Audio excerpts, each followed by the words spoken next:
বৃদ্ধি পাবলৈ ধৰিছে বৰপানী নদীৰ জলপৃষ্ঠ কচুৱাৰ বিভিন্ন অঞ্চলত খুৰাখুৰে সোমাইছে বৰপানী নদীৰ বাঢ়নি পানী 2-3 দিন ধৰি নেৰানেপেৰা বৰষুণৰ ফলত কাৰ্বি লাংপি জলবিদ্যুৎ প্ৰকল্পৰ 4খনকৈ সুইচ গেটেৰে পানী এৰি দিয়াৰ ফলত আজি দুপৰীয়াৰ ভাগৰ পৰা খুৰাখুৰে সোমাইছে বৰপানী নদীৰ বাঢ়নি পানী নগাঁও জিলাৰ ৰহা সমষ্টিৰ জুৰিৰপাৰ মাধৱপাৰা লংজাপ পদুমণি আদি বিস্তীৰ্ণ অঞ্চল বানৰ কবলত পৰা পৰিলক্ষিত হৈছে ইপিনে মাধৱপাৰা লংজাপ সংযোগী পথৰ জুৰিৰ পাৰত পথৰ ওপৰেদি বাগৰিছে বাঢ়নি পানী 2-3 বজাতে নদী একদম পুৰা বাঢ়ি গ'ল বাঢ়ি পেলাই এইটো মাথাবাৰীটো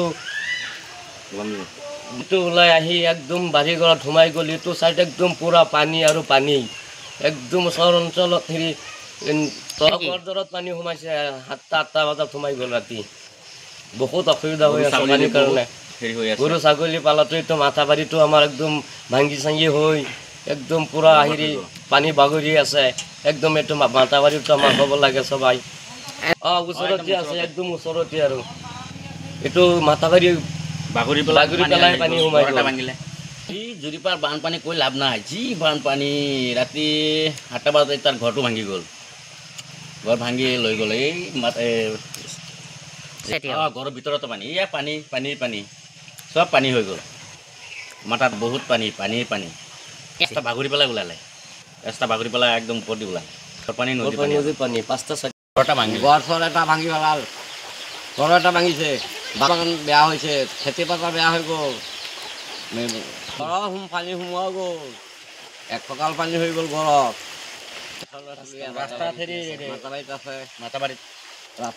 মাথাবাৰীত আমাৰ ভাঙা শিবিৰ বনাই পেলাই থাকি আছে মানুহকেইটা পানী বাগৰি থাকে অলপ বাঢ়ি আছে পানী আকৌ পানী বাঢ়ি আছে বৰষুণে আপোনাৰ কাৰ্বি আংলং জলবিদ্যুৎ 5খন চুইচ গেট এৰি দিয়াৰ ফলত আপোনাৰ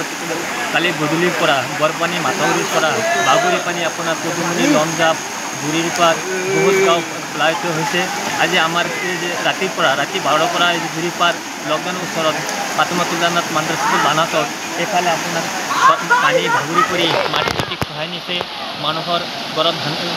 ঘৰত প্ৰায় ঘৰত ধান আছে ধান পানীৰ কাৰণে ঘৰৰ পৰা ওলাব নোৱাৰে আপোনাৰ গৰু ছাগলী চব মানে পাহাৰত উঠাইছে আজি এতিয়া বৰপানী বাঢ়ি আছে আমাৰ জুৰিপাৰ যিখন ৰাস্তা বৰপানীৰ ৰাস্তা যিটো মাধৱপাৰা ৰোড এইটোৰ পৰা আপোনাৰ প্ৰায় কমৰ 1 কঁকাল পানী বাঢ়ি আপোনাৰ এতিয়া মানুহৰ ঘৰত উঠি আছে পানী এতিয়া পুৰা বাঢ়ি আছে বৰপানী নদী বাঢ়ি আছে আমাৰ জুৰিপাৰ গাঁৱৰ যিটো পানী বাগৰি মাধৱপাৰা ফালে গৈ আছে এখন পানী বাঢ়ি আছে আপোনাৰ মাধৱপাৰা জুৰিপাৰ লংজাপ পদুমণি কেইবা গাঁও হাতুৰিত কেইবা গাঁও পানী মানে একদম মানুহৰ ঘৰত উঠিছে এতিয়া মানুহে এনেকুৱা হৈছে ঘৰৰ পৰা ওলাব নোৱাৰে আৰু বহুত মানুহ গৰু বাছুৰলৈ নৌকাৰে পাহাৰত গৈছে এতিয়া পানী বাঢ়ি আছে আপোনালোকৰ অনুৰোধ আমাৰ চৰকাৰৰ পৰা কিবা যদি এটা অনুদান দিয়ে তেতিয়া আমাৰ গৰু ছাগল বা মানুহৰ এটা সুবিধা হ'ব সেইকাৰণে চৰকাৰলৈ কৰিবলৈ আমি অনুৰোধ এইখিনি আমাৰ কিবা মানে সমাধান কৰিলে আমাৰ বহুত মানুহ আছে কালিৰ পৰা ঘৰৰ পৰা ওলাব নোৱাৰে এইটো খাবলৈ কোনো বস্তু নাই সেইকাৰণে আপোনালোকৰ যোগেদি আমি এখন চৰকাৰৰ আবেদন কচুৱাৰ পৰা গুলজাৰ হুছেইনৰ ৰিপৰ্ট N24 আছাম।